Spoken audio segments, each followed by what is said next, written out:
Buenas noches, Milenio 3, uno de los programas que más nos habéis solicitado sin duda alguna. Esos envíos que nos hacéis a milenio3@cadenaser.com. Hoy, bueno, pues se ven cumplidos porque creo que tenemos un gran programa por delante. La SER cambia de aspecto, siempre lo digo. Penumbra en el estudio 1, no solo para España, sino para todo el mundo. Os habla Iker Jiménez y todo un equipo de profesionales. Carmen Porter, Carlos Barroso, Katia Rocha y Juan Carlos Ingelmo en los controles de esta nave de radiodifusión.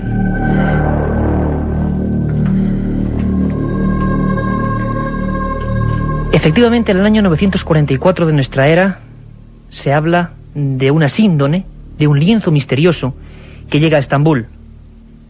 Hay constancia de que en 1204, tras la ocupación de los cruzados, ese lienzo llega a Francia. Y después, en 1543, se traslada a Turín, donde hoy está. Mientras hacemos este programa, esa figura, ese trozo de tela misterioso, 430 centímetros de largo y 110 de ancho, continúa desafiando a la ciencia. El enigma de la sábana santa no es un enigma tan solo religioso. Estaríamos muy equivocados. Es un verdadero enigma científico hoy en día. Un enigma que además ha motivado las investigaciones de todo tipo de expertos, creyentes y completamente agnósticos. Y todos se encuentran en esa efigie latente como si hubiera sido quemada. Esa efigie de un hombre barbado, de 1,81 de altura. Esa especie de silueta que después de 50 años de pruebas nadie ha podido volver a reproducir. Algunas de las últimas noticias, se vuelve a hablar actualmente de la sábana santa, y luego lo iremos desbrozando, hablan de 2000 bronces ardientes a diferentes temperaturas sobre los que se echó todo tipo de linimentos, inciensos, aloes, materiales con los que se supone que se crucificaba y embalsamaba en la época de Jesús de Nazaret. Ninguno de esos 2000 bronces, de esas 2000 pruebas, ha dado el mismo resultado. Sigue siendo, como digo, algo que nos desafía a todos. Tengo que decirles que parte del equipo de Milenio 3 tuvo la suerte, la increíble suerte, con un permiso muy especial, de estar hace un año 4 días a solas con la sábana santa de Turín. Y tengo que sincerarme con todos ustedes, con todos vosotros. Para mí el enigma de la sábana santa era uno más, algo que me sonaba a viejas reliquias, una historia que, bueno, jamás me interesó. Sin embargo, cuando estuve delante de ese rostro, con manchas de sangre, con 712 latigazos grabados de alguna forma en ese cuerpo, mi impresión y mi instinto periodístico varió. Estábamos ante un auténtico misterio. El misterio que hoy aquí vamos a analizar profundamente con los mejores especialistas. El misterio de la sábana santa de Turín.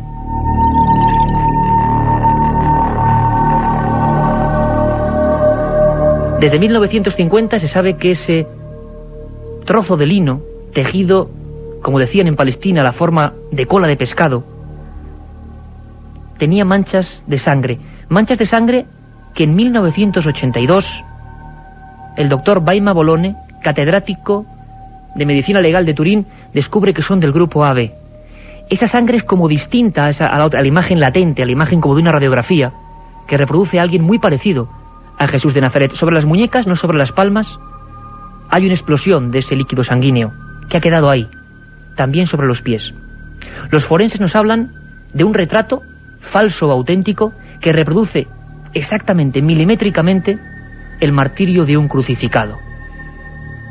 50 años de análisis, datos tan estremecedores como el que obtuvo el polinólogo suizo, experto en extraer pólenes en el estudio forense, Max Frey.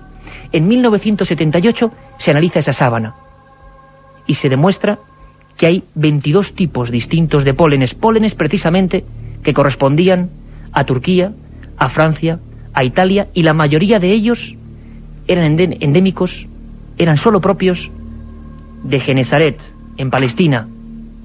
¿Quién había dejado esos pólenes? Si fuese un fraude, como hoy veremos que también se especula con ello, del siglo XII o XIII, ¿quién hacía ese fraude siendo consciente de que muchos siglos después el ser humano iba a poder ver con potentes microscopios los pólenes? Un enigma, falsedad, auténtico misterio. Hoy, se lo aseguro, lo vamos a analizar con todas las consecuencias, aquí en Milenio 3, el programa que nos habéis pedido, el enigma de la síndone. una circunferencia de 1 metro. Me llegó a cegar los ojos y quedé casi inconsciente. Sobre el fenómeno ovni no existe término medio, o crees o no crees. En ambos casos el libro Encuentros de Iker Jiménez resulta apasionante. Encuentros, la obra más completa sobre ovnis en España, desvela más de 300 casos y casi 400 fotografías. Y además incluye un CD con 80 minutos de reveladores testimonios. Encuentros de Iker Jiménez, publicado por editorial EDAF. Como digo ahora mismo, metido en una urna de gas inerte, esa figura, sea de quien sea, sigue observándonos.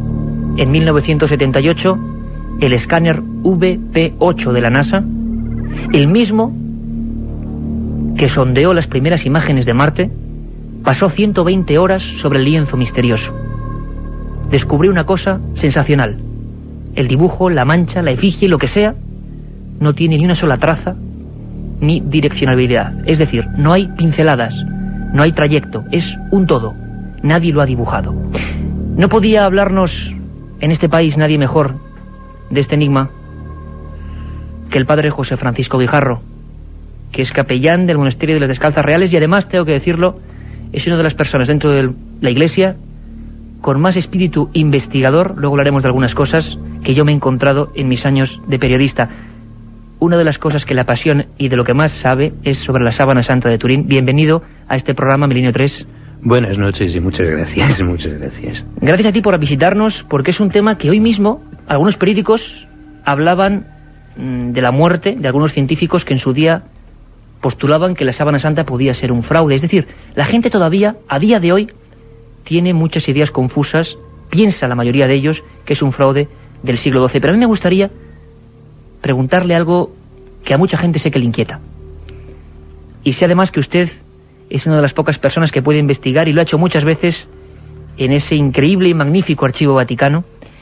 ¿Qué opina el Vaticano? ¿Qué opina la propia Iglesia, o quizá el propio Juan Pablo II, al que usted conoce personalmente, y que estuvo delante de la Sábana de Turín? ¿Qué opinión hay al respecto hoy en día sobre este misterio? Bueno, el magisterio de la Iglesia considera que es fundamental en la fe cristiana el hecho de la resurrección de Jesucristo. El que haya una reliquia relacionada más o menos con la resurrección ni le pone ni le quita garantía ni veracidad al misterio, que es lo que es fundamental de la fe.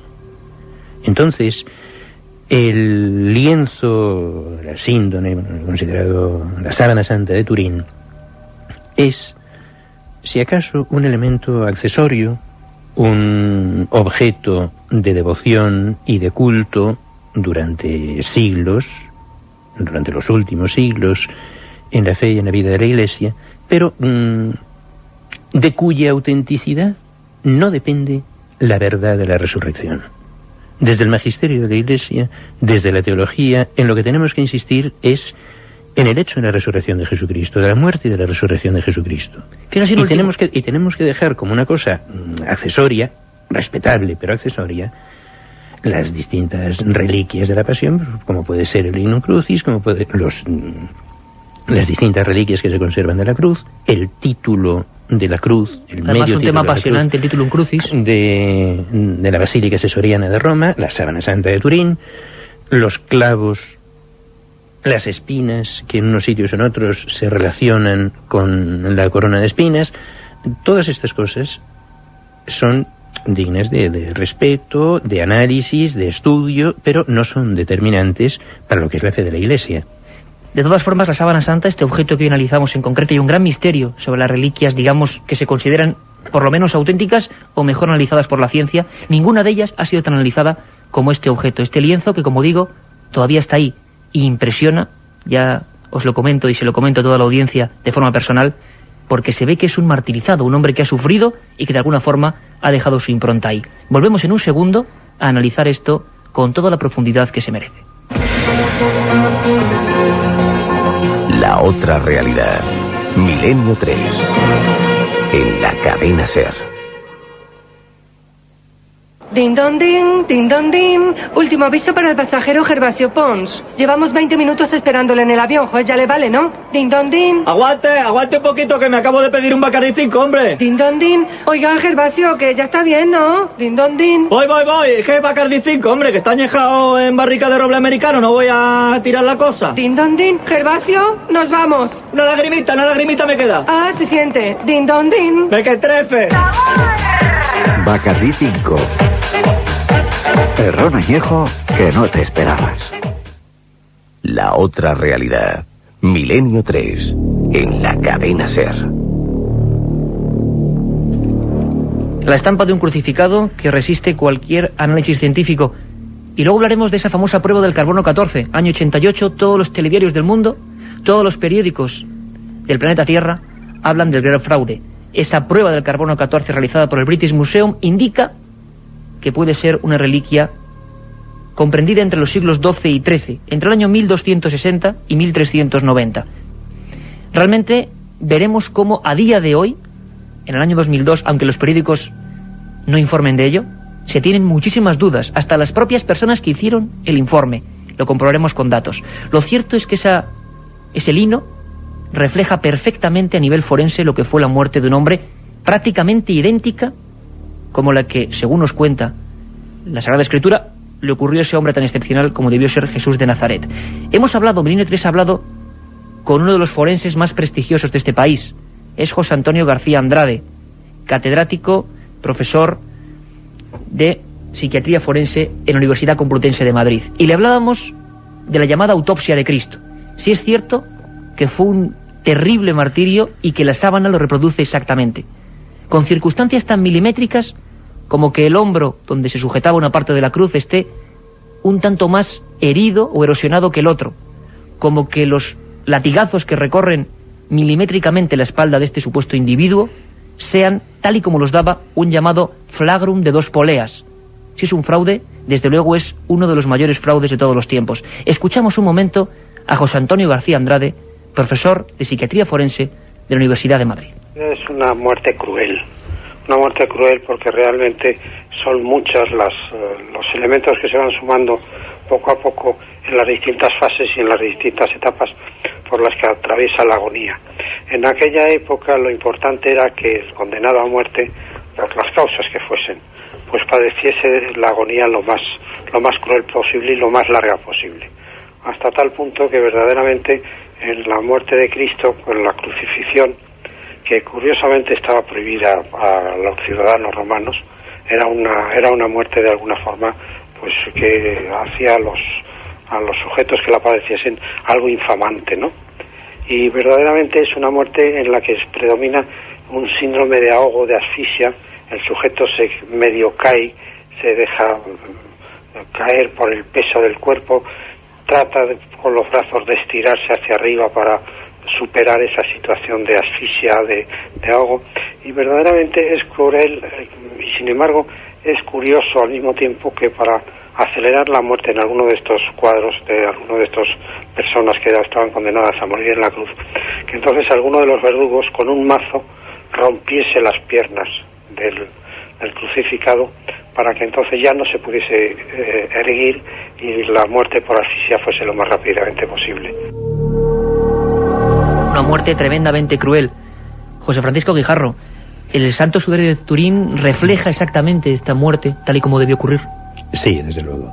Y además hay que tener en cuenta una cosa. Cuando el emperador Constantino se convierte al cristianismo, se suprime y se prohíbe en todo el Imperio Romano la muerte de cruz, que era una cosa tan atroz para los que la habían visto, que no se encuentran representaciones iconográficas de Jesucristo crucificado hasta que se había olvidado lo que era la crucifixión. Era un espectáculo terrible para el pueblo que, sin embargo, acudía allí a observar ese tipo de actos. Bueno, morbo hay en todas partes. Pero claro, la muerte de cruz, cuando era una realidad que se conocía en la sociedad y se conocía directamente, era algo tan terrible que los cristianos nunca se atrevieron a representar a Cristo crucificado hasta que desapareció la crucifixión. Y entonces ya, en el siglo VI, se empieza a representar a Cristo crucificado. Sin embargo, es por las palmas de las manos. Claro, como no había un ejemplo directo de lo que era la crucifixión, y hay el texto del Salmo de han taladrado mis manos y mis pies, se interpreta al taladrar las manos como el taladrar la palma. Que si se cuelga un cuerpo, vivo o muerto, colgándolo de un clavo que le atraviesa la palma de la mano, el mismo peso del cuerpo hace que se desgarren los pocos músculos y los tendones que quedan entre los metacarpianos y se cae. Le preguntaba esto porque por eso, nuestra audiencia nos dice siempre que si en la Sábana Santa, en las fotos que han visto, yo lo pude ver allí, las imágenes están, los clavos supuestamente, o la sangre está en las muñecas, es curioso porque ya todo el mundo en aquella época, en la Edad Media, supuestamente pensando siempre que era un fraude, según dice la gente, lo más lógico sería representar esa figura del lienzo con las palmas de las manos clavadas, como ocurría en toda la iconografía artística, ¿no? En toda la iconografía cristiana posterior a Constantino, que es ya un siglo y medio después de Constantino, que es cuando se empieza a representar a Jesús crucificado. Hasta entonces no habían tenido el valor de representar a Cristo crucificado.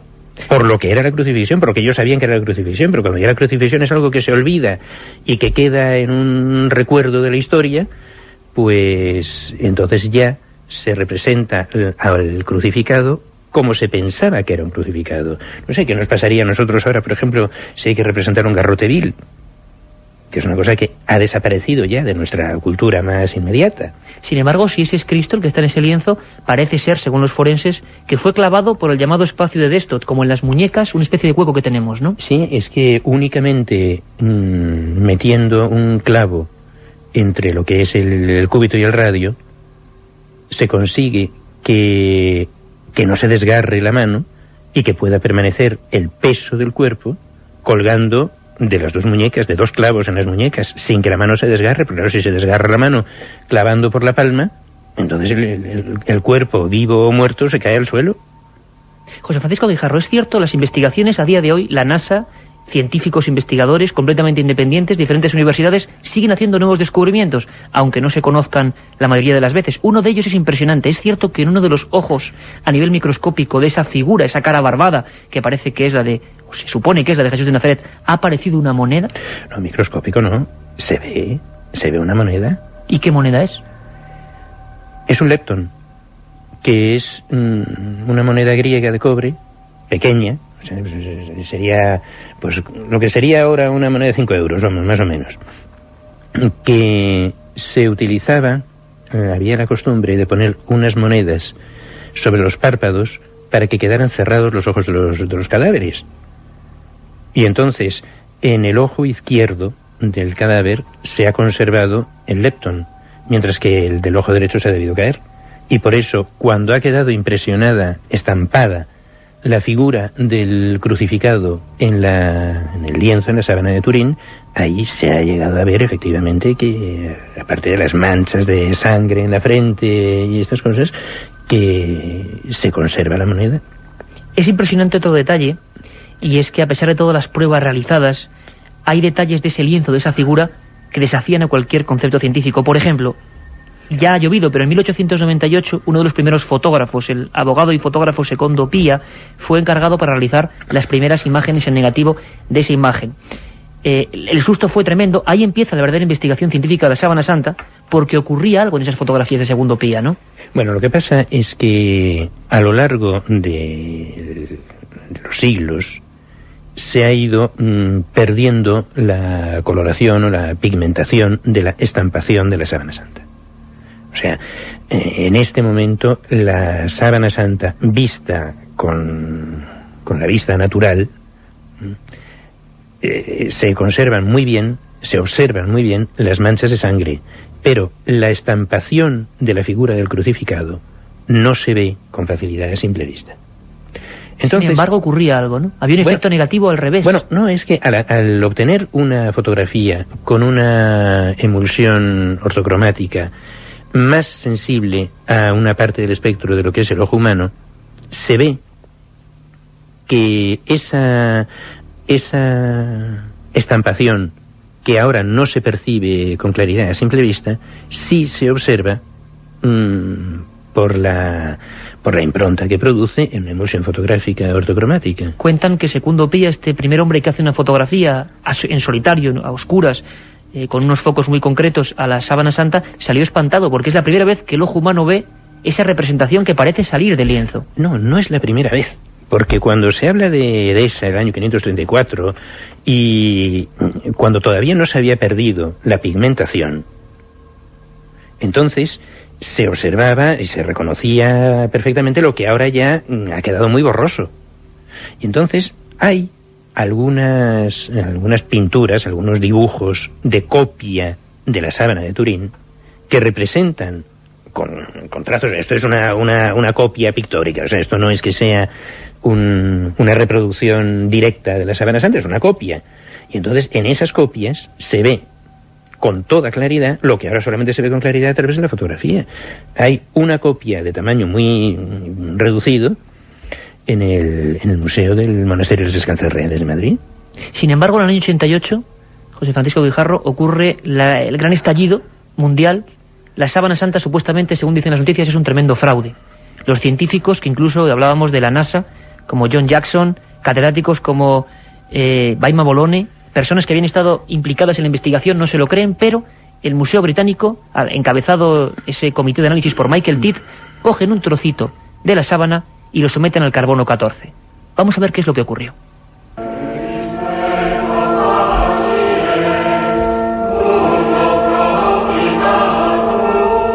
En 1988 estalló la noticia.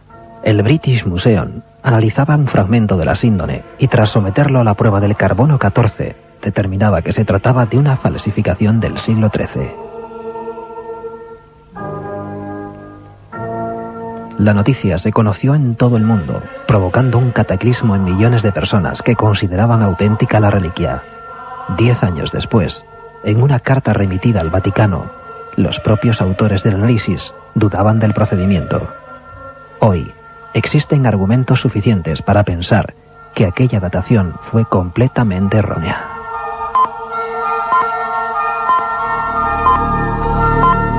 El propio Michael Tidd, encargado y director en la época del British Museum, escribe al Vaticano diciendo que la fiabilidad del propio análisis que tanta polémica había creado en el mundo era realmente baja. ¿Qué ocurrió entonces con el carbono 14? Bueno, el carbono 14 es un procedimiento muy usado en arqueología, sobre todo en paleontología, porque el carbono 14 es un isótopo radiactivo, el carbono, que se da en todos los seres vivos. Entonces, cuando un ser vivo se muere, ese carbono se va degradando, va perdiendo radiactividad. Y con eso se hace una media, digamos, temporal del objeto. Entonces, claro, cuando se encuentra un residuo orgánico de algo, una tela, una madera, un hueso, entonces, según el grado de degradación de la radiactividad del isótopo del carbono 14, se puede calcular con bastante precisión el tiempo que ha transcurrido desde la muerte de ese ser vivo. Entonces, si es un tejido de lino, pues desde el momento en que se cortó la planta de lino. No desde el momento en que se fabricó la tela, eso es, se tejió la tela, eso es posterior. ¿Y qué fallo podía haber habido en este análisis? Se habla de procedimiento, ahora vamos a escuchar a un físico, César Bartagil, pero bueno, si quieres lo escuchamos primero un momento, porque puede ser interesante. Espera un momento que concluyo esto, porque es que el lienzo ha estado expuesto, hasta que se inventó la luz eléctrica, que es un invento reciente, vamos, ha estado expuesto siempre a la iluminación de velas. Ha sido incensado.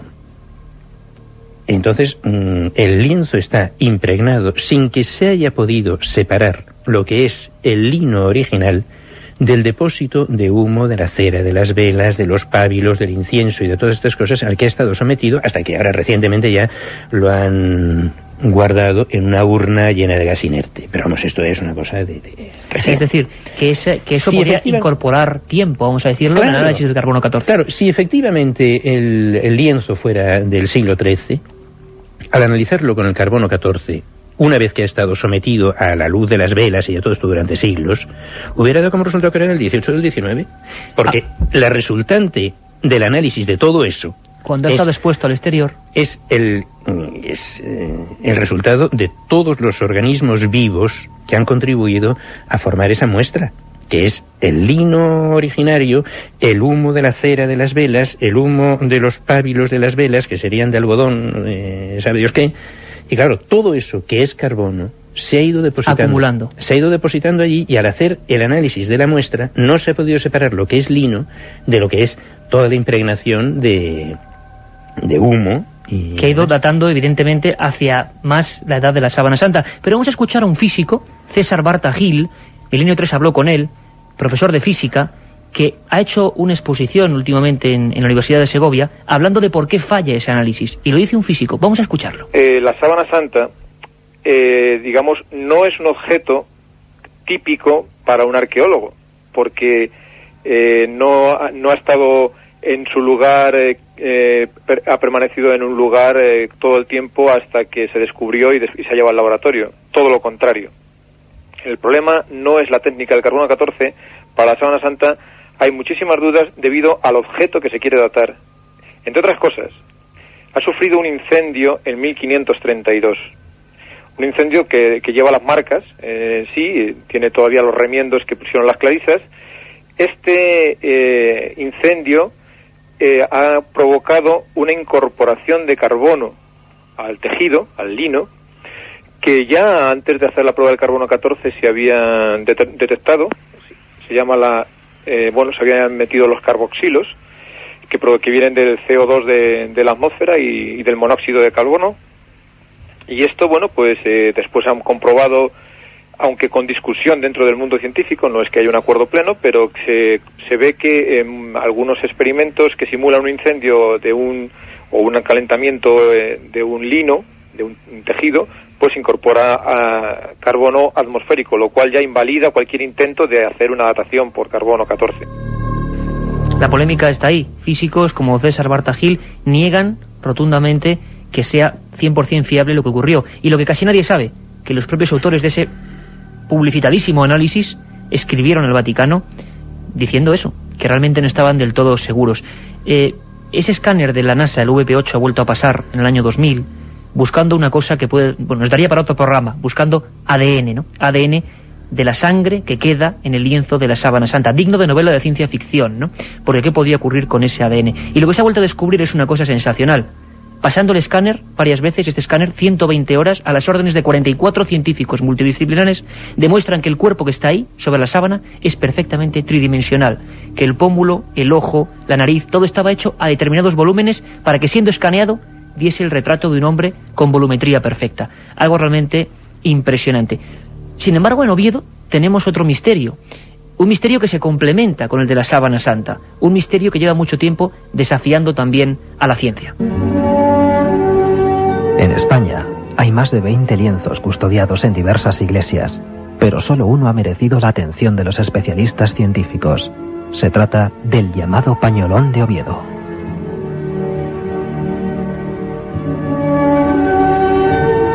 El grupo sanguíneo y otras características antropométricas son idénticas a las del hombre que aparece en la Sábana Santa. Para no pocos estudiosos, se trata de la improvisada máscara mortuoria que en el año 33 colocaron a un hombre llamado Jesús de Nazaret.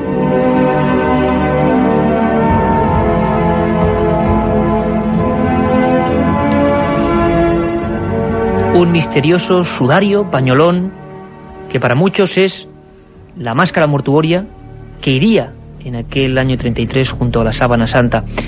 Tenemos en Valencia, en Cadena Ser Valencia, nuestro corresponsal Francisco Contreras, que está acompañado de un auténtico experto en esta materia. Francisco, buenas noches. Buenas noches, Iker. Buenas noches a todos los oyentes de Milenio 3, desde la calle Don Juan de Austria, Estudios Cadena Ser en Valencia. ¿Con quién estás, Francisco? Bueno, pues con Jorge Manuel Rodríguez Almenar. Él es el vicepresidente del Centro Español de Sindonología, al cual hay que agradecer que esté con nosotros esta noche porque tiene 38 grados de fiebre y ha hecho un esfuerzo terrible para que todos los oyentes de la cadena SER de Milenio 3 estén al tanto de las últimas informaciones sobre el gran misterio del sudario de Oviedo. Francisco, realmente, primero saludar a Jorge Manuel Rodríguez Almenar, que además ha hecho un fantástico trabajo que hoy aquí vamos a sortear entre nuestros oyentes, el sudario de Oviedo, un trabajo de investigación impresionante. La pregunta, porque tenemos poco tiempo, pero queremos que la gran audiencia de Milenio 3 se lleve una idea compleja de todo lo que ocurre en torno a esta figura. ¿Qué es el sudario de Oviedo? Bueno, realmente, aparte de decir buenas noches... Por supuesto, igualmente. Buenas noches, Jorge. Realmente se trataría de una tela accesoria que se utilizaría para el transporte del cuerpo entre la cruz y el sepulcro. O sea, no es propiamente... O sea, lo de máscara mortuoria puede originar un poco de confusión. Es un pañuelo, simplemente, que se utilizaba para cubrir... Eso es lo que era un sudario. O sea, la sábana, por eso la sábana de Turín no se puede llamar un sudario, sino desde el siglo XX o desde el siglo XXI, porque nosotros ahora confundimos los términos. En el tiempo de Jesús, desde luego, una cosa era la síndone, por eso nosotros utilizamos la palabra síndone para referirnos a la sábana, y otra cosa es el sudario. Sudarión, en griego, es pañuelo, prácticamente. Por eso se habla del pañolón, pero vamos, es un pañuelo grande. Y esto, pues, no tenía por qué ser algo relacionado con un cadáver. Lo que ocurre es que sí que sabemos, y lo hemos descubierto después de todo este estudio, que era obligatorio, desde el punto de vista hebreo, era obligatorio cubrir la cabeza de un ajusticiado cuando tenía deformado el rostro, y desde luego pues eso se hacía, igual que en algunas ejecuciones se tapa la cabeza del reo o lo que sea. Bueno, pues en el tiempo de Jesús eso se hacía, y lo que hay en Oviedo podía ser perfectamente un lienzo utilizado para cubrir la cabeza y luego para transportar el cuerpo, evitando que caigan los líquido pulmonar sobre todo, mezclado con sangre, encima de los que transportan el cuerpo, o bueno, pues simplemente para recoger también esa sangre, porque hay que tener en cuenta que para los hebreos en la sangre estaba el alma y tenía que quedar con el difunto. O sea que no es propiamente una pieza funeraria, pero sí se utilizaba en determinados tipos de muerte, concretamente en el caso de la muerte de cruz, para el transporte del cuerpo. Desde 1075 está registrada la presencia de ese sudario, y quizá lo más misterioso es, hablando a grandes rasgos, ¿qué similitudes de repente se encuentran o se encontráis los estudiosos y científicos entre ese sudario y la síndrome de Turín? Bueno, desde el año 1075 lo que está es levantada acta notarial. Antes hay referencias muy antiguas, directas o indirectas. Pero, efectivamente, ¿qué similitudes tiene? Pues hay bastantes cosas que tienen puntos de coincidencia, ¿no? En primer lugar, la sábana de Turín, una cosa que llama la atención es que el rostro está bastante limpio. Está bastante limpio. Es decir, hay manchas de sangre, pero pues no... Bueno, pues parecería que tendría que estar más sucio. En realidad, si se ha utilizado efectivamente un lienzo para cubrir el rostro, pues ese es el que ha recogido el líquido y no la sábana, que es la mortaja definitiva. Entonces esto podría ser. Entonces hay manchas de sangre en el sudario que no están en la sábana porque están en el sudario, se quedó la sangre en el primer lienzo. Pero independientemente de que no pueda haber exactamente, bueno, pues nosotros no esperábamos encontrar manchas idénticas, lo cierto es que sí que se han encontrado algunos puntos importantes. Por ejemplo, ¿cuáles serían esos puntos? A eso iba. Es decir, aparte de la impresión general de que hay manchas de sangre arterial donde tiene que ser sangre arterial, o sangre venosa donde tiene que ser sangre venosa, hay sangre que ha salido estando vivo, o post-mortem donde tienen que estar, es decir, no hay contradicciones con una hipótesis de que esto haya cubierto la cabeza del crucificado.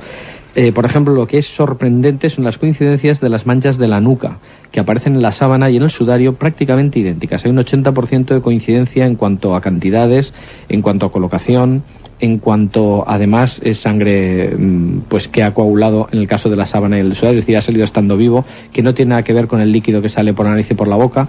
Es decir, hay pues algunas manchas que son mucho más coincidentes de lo que cabría pensar, y desde luego hay que descartar totalmente que sean una simple coincidencia, porque sería prácticamente remota la posibilidad de que se quedaran unas manchas iguales en otro sitio, ¿no? Y sobre todo el mismo grupo sanguíneo, claro, que es lo que a la gente más le puede llamar la atención, ese grupo AB. Claro, es que coinciden todas las de todo el perímetro de la cabeza, ¿no? Es decir, que no es que sea, digas, no solamente una, hay una serie de coincidencias. Esto sin imágenes es prácticamente imposible de decir. Las de la nuca sí que se ven a simple vista y se ve muy bien, pero efectivamente es sangre del grupo AB en los dos casos, y además, pues ya digo, donde tiene que ser sangre premortem lo es, donde tiene que ser sangre postmortem en los dos lienzos, ¿no? O sea, y luego, sobre todo, hay que tener en cuenta que el rostro del hombre de la síndone es un rostro bastante especial. Es decir, por ejemplo, tiene 8 centímetros la longitud de la nariz, y en esa cara, que es, ya digo, que se sale de la media, dijéramos, pues encajan muy bien las manchas del sudario.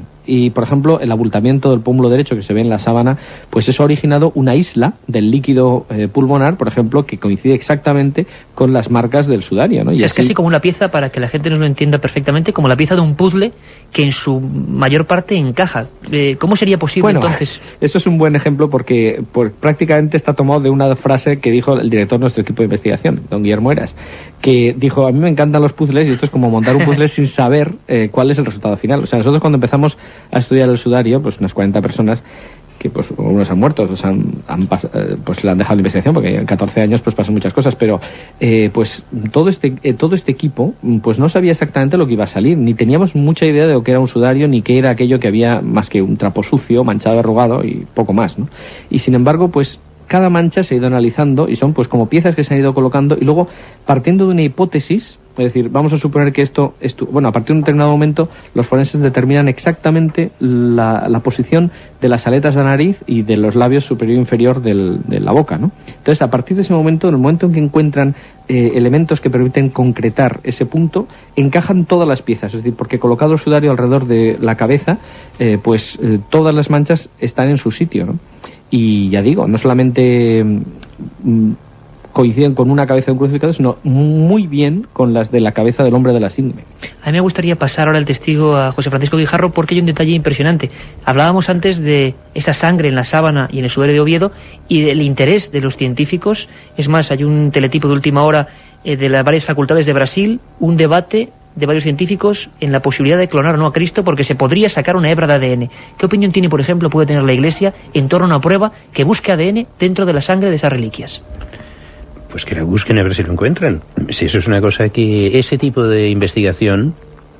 Porque científicamente al menos habría bases para intentar hacerlo, ¿no? Por lo menos se puede intentar. Habrá que ver. Si me permiten, yo diría que sobre eso sé un poquito, ¿no? Entonces, lo que ocurre es que la determinación del ADN pues es difícil porque se trata de un ADN muy antiguo, es decir, toda la cadena genética pues está rota y hay fragmentos. Lo que sí que sería importante es hacer una comparativa de ADN entre la sábana y el sudario, porque si se supone que son de la misma persona, los fragmentos que haya coincidirán.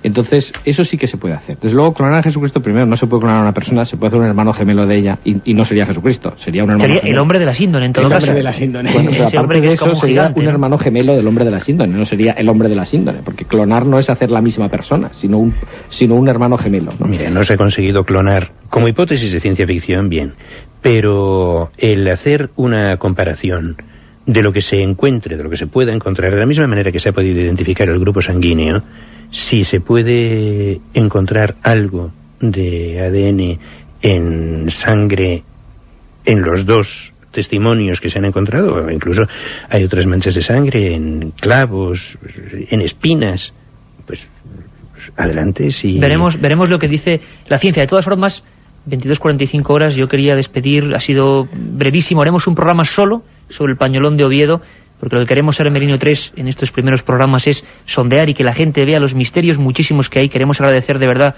tanto a Jorge Manuel Rodríguez Almenar, trabajo excepcional, el sudario de Oviedo, una guía de imágenes realmente impresionante de 14 años de profunda investigación, que además hoy vamos a sortear a nuestros oyentes, y os emplazamos, Francisco, Jorge Manuel, a estar haciendo un programa solo sobre este misterio, porque los oyentes se han dado cuenta hoy seguro que merece mucho la pena. A mí que sí.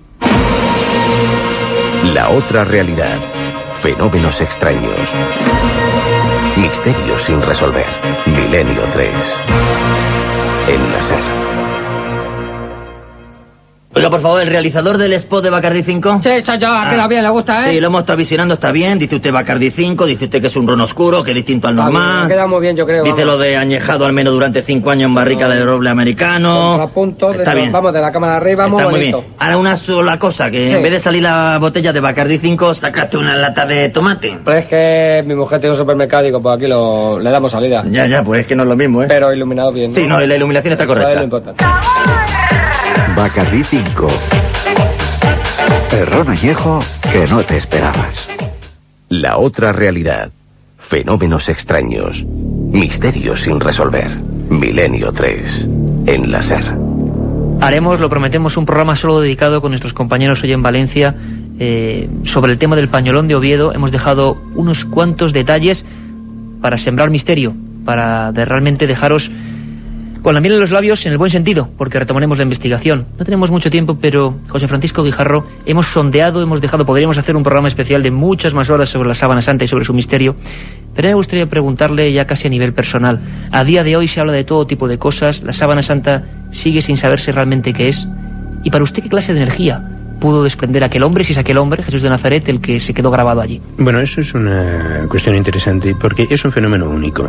Entonces, no hay otro tipo de comparación, ni con otros cadáveres, ni con otros lienzos, ni esto. Se trata y esto se ha visto, de una estampación, casi podríamos decir por una proyección sobre un plano, o sea, sobre un lienzo, como si hubiera estado rígido, de la figura geométrica de un cuerpo muerto, tanto por la parte anterior del cuerpo como por el dorso, por la espalda. No es que haya quedado una mancha sobre el lienzo a partir del cuerpo, porque si el lienzo, en vez de estar rígido en el momento en que se estampa la imagen, hubiera estado envolviendo el cuerpo, no veríamos, por ejemplo, la figura del rostro del hombre de la síndone, no lo veríamos completamente de frente. Si el lienzo ha estado sobre el rostro, por el propio peso del lienzo, que es elástico, hubiera caído sobre los lados de la cabeza y sobre las orejas. Entonces, al extender el lienzo, hubiera quedado una figura deformada. Mientras que aquí, de lo que se trata es de una proyección geométrica sobre un plano de la figura de un cuerpo muerto. ¿Qué tipo de energía o qué ha podido producir esa pigmentación sobre el lienzo? Es una cosa que no hay ningún paralelo con el que se pueda comparar. No hay respuestas ahora mismo. De momento es un fenómeno único. Un fenómeno único, con esa palabra nos podríamos realmente quedar. Giuseppe Ghiberti, uno de los personajes del Vaticano que realmente custodia la sábana, habla de energía atómica. Volveremos a retomar el debate porque es realmente apasionante. Ha sido un placer contar hoy con su presencia. Volveremos a hacer un programa especial, pero lo que nos reclama rápidamente ahora mismo es informativo. Hemos visto que había ovnis sobre Washington, hablaremos la semana que viene, unas noticias realmente impresionantes. Ha sido un placer, José Francisco Guijarro. Se nos han quedado muchas cosas en el tintero, pero volveremos sobre ellas. Muchísimas gracias. Y ahora, como siempre, el informativo de Milenio 3.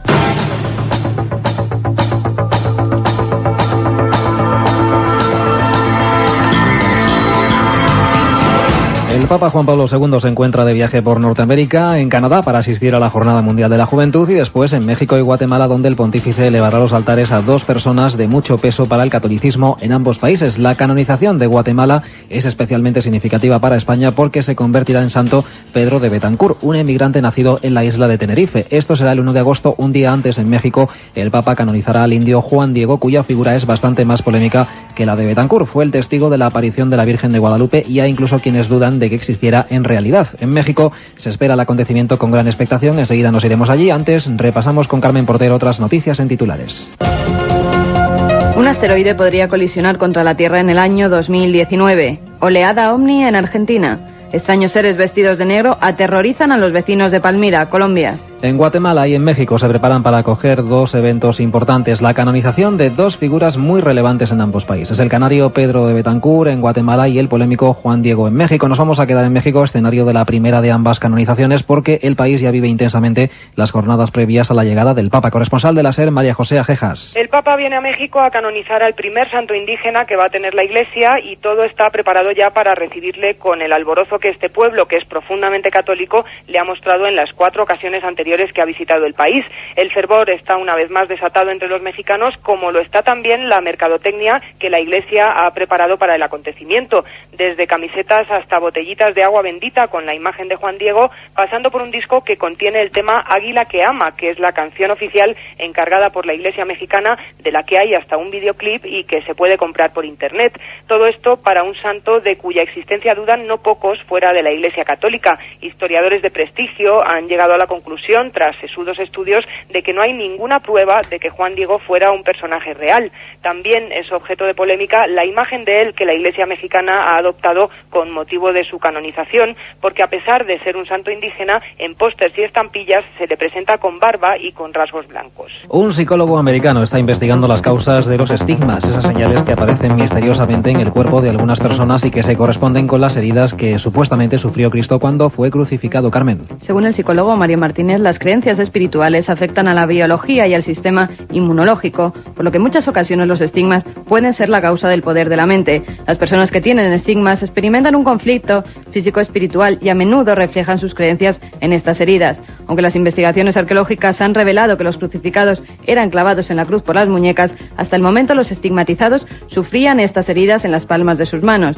Pero según aseguró Martínez, ya ha podido estudiar a personas cuyos estigmas surgían en las muñecas. Lo hemos conocido conocido esta semana, astrónomos estadounidenses han advertido de la existencia de un asteroide que al parecer se dirige hacia la Tierra. En teoría, las posibilidades de que impacte contra nuestro planeta son muy remotas, pero de producirse podría llegar a destruir la cuarta parte del globo terrestre. Los astrónomos del Centro de Astrofísica de Massachusetts han solicitado ayuda de otros investigadores para poder calcular con exactitud su trayectoria, a pesar de las escasas posibilidades de que se produzca el impacto. El asteroide 2002 NT7 se encuentra a más de 100 millones de kilómetros de la Tierra y mide 2 kilómetros de largo, por lo que si colisionara podría destruir una cuarta parte de la Tierra y crear una nube de polvo y residuos que oscurecerían el cielo durante años. Del espacio también nos llega nuestro siguiente protagonista, o al menos eso dicen quienes han sido testigos del fenómeno: la aparición en la provincia de Buenos Aires, en Argentina, de un objeto volador no identificado que incluso ha sido grabado en vídeo. Ya hay expertos que están analizando esas imágenes. Informa la corresponsal de la SER en Argentina, Isabel Cuevas. Varias personas aseguran haber visto un extraño objeto luminoso que se movía a gran velocidad y que identificaron con un ovni en la provincia argentina de Buenos Aires. Los testigos, uno de los cuales grabó con una cámara casera el fenómeno durante 15 minutos, han señalado que pudieron ver una luz blanca muy potente y de forma circular, con una base plana y el tamaño parecido al de un automóvil. Esta luz, en cuyo interior se distinguía un círculo oscuro que giraba, fue vista por primera vez hace más de una semana por varios vecinos y policías, cuando permaneció detenida por un tiempo sobre una casa abandonada de la localidad de Gobernador Ugarte. Días después fue grabada por un productor agropecuario que la pudo ver en un campo cercano a su casa cuando ya había anochecido, ocasión en la que se movió horizontalmente y después subió y desapareció a una velocidad asombrosa. Estas imágenes han sido emitidas por un canal de televisión y un experto de la Federación Argentina de Omniología ha acudido al lugar para investigar. Algunas versiones periodísticas señalan que el experto no ha querido opinar todavía sobre el asunto y que al parecer ha accedido a un fragmento de la filmación que no ha sido dado a conocer públicamente y que revela más datos sobre el caso.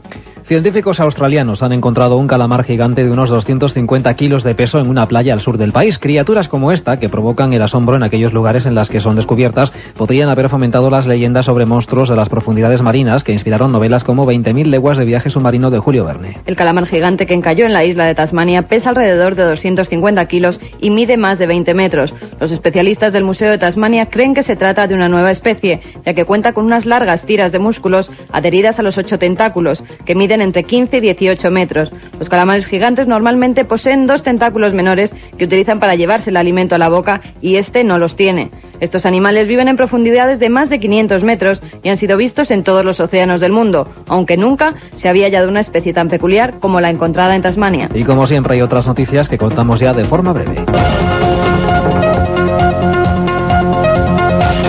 Científicos brasileños descubren los restos de un gran reptil volador de la época de los dinosaurios. El pterosaurio, según los investigadores, vivió hace 110 millones de años. Tenía una cabeza de 1,42 metros de longitud en la que se alzaba una gran cresta huesuda en forma de V y podía llegar a medir 5 metros. Por la forma de sus mandíbulas, que terminan en un pico con forma de tijera, se piensa que volaba casi rozando la superficie, con la mandíbula parcialmente sumergida para capturar los peces que le servían de alimento. Y ya saben lo que dicen las meigas, a ver las ailas. En Colombia varias personas aseguran haber visto a una bruja típica sobre el tejado de una casa vestida de negro y con dientes grandes y brillantes. Según los vecinos de Palmira, Colombia, una mujer vestida de negro apareció sobre el techo de una de las casas, saltó hasta un árbol que se encontraba en el patio de la vivienda y miró a la gente que allí estaba reunida de manera desafiante. Los testigos aseguraron que se trataba de una bruja y que tenía unos dientes amarillos y grandes que le brillaban con la luz. Ante el revuelo que se formó en torno a la entidad, tuvieron que acudir varios agentes policiales para calmar los ánimos. Con esta historia de brujas despedimos el mes de julio en Milenio 3. La próxima semana más noticias y asuntos que nos depare la misteriosa actualidad alrededor de todo el mundo. Aparte de gozosos, dolorosos, gloriosos, los misterios de la Iglesia son sorprendentes e inexplicables. La periodista Carmen Porter te ayuda a desvelarlos en Misterios de la Iglesia, una obra que saca a la luz los episodios más impactantes del fenómeno religioso. Exorcismos, apariciones, cuerpos incorruptos, estigmas. Misterios de la Iglesia, de Carmen Porter, publicado por Editorial EDAF. Los mails siempre, Carmen, ¿a dónde? milenio3@cadenaser.com, milenio3 con números, siempre lo digo, @cadenaser.com.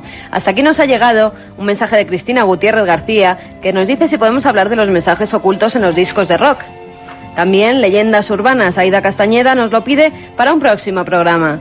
Zombificaciones en Haití. Y tendremos además un programa especial sobre esto con un reportero que ha estado 3 años viviendo con los zombies de Haití. Además, nos piden que hablemos del Dorado. David Rico nos dice que si podemos hacer un programa especial sobre esta ciudad. Pues lo haremos, y sobre todo los misterios que hay en los túneles de América que ahora se están descubriendo. Katia Rocha. Buenas noches. Buenas noches. Contestador automático, número de teléfono 91 532 45 32. Y hay que decir que muy pronto un programa especial para todos sus oyentes, habrá sorpresas. Sí, y los oyentes además se van a oír los mensajes que nos han dejado. Los ganadores del libro que regalamos la semana pasada, Operación Al-Ándalus, de Juan Jesús Vallejo, han sido Javier Caldillo, de Salamanca, Torcuato Montero de Granada, José María Morán García, Amparo Chachío Peláez y María Ángeles Ita. Esta semana regalamos 3 libros del Sudario Oviedo, guía e imágenes, editado por Ediciones Universidad de Navarra. Un trabajo excepcional, las noticias muchísimas, recuérdenlo, hoy alerta OVNI y 2F-16 sobre Washington. Hablaremos de ello, sean felices en estos 7 días.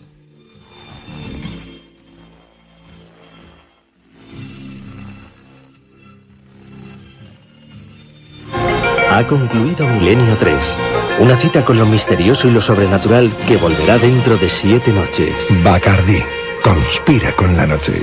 Din don din. Último aviso para el pasajero Gervasio Pons. Llevamos 20 minutos esperándole en el avión, joder, ya le vale, ¿no? Din don din. Aguante un poquito, que me acabo de pedir un Bacardí 5, hombre. Din don din. Oiga, Gervasio, que ya está bien, ¿no? Din don din. Voy, es que Bacardí 5, hombre, que está añejado en barrica de roble americano, no voy a tirar la cosa. Din don din. Gervasio, nos vamos. Una lagrimita me queda. Ah, se siente. Din don din. ¡Me que trefe! Bacardí 5. El ron añejo que no te esperabas.